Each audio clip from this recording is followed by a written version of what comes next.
soňky 33 ýylda 2 san Keza, Niyaz filan Gurban Berdimuhammedow bizim ata-babalarymyzdan galan döwletimizi öz hususy döwletine öwürüp öňden gelýän Türkmenistan döwletiniň adalatly we bitarap döwlet guruş sistemasyny dogry ýok etdiler.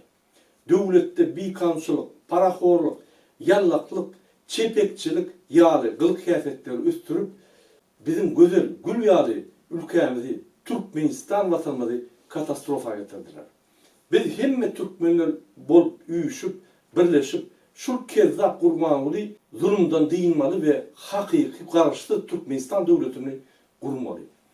Türkmenistan hakyky garaşly döwlet bolmaly. Türkmenistan döwleti ne de Putina, ne de Erdogana garaşly bolmaly. Biz garaşly Türkmenistan döwletimizi gurup beýleki döwletlerdäki ýaly garaşly halk bolmaly. Hormatly ýyleşler.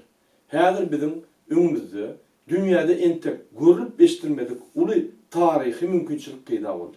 Biz öz tarihi şansymyzy ýitirmeliler. Biz çüýük togumyň milli lideri bolan Gurban Berdimuhammedow diýilýän kezzapdan diýilmeli. Biz Gurban we Serdar Berdimuhammedowla aresa jogapkärçiligi çekmeli. Gurbanguly gümmol Türkmenistan dinleme.